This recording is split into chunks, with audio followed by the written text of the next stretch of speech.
नीलकण्ठमिदान्तदायकं त्रिलोकं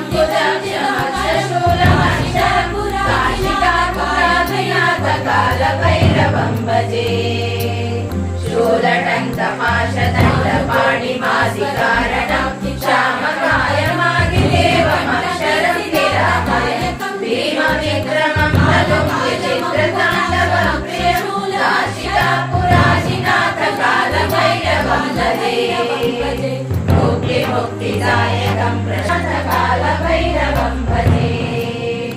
धर्मसेतुपालकं स्वधर्ममार्गनाशकं कर्मपाशमोचकं Susharma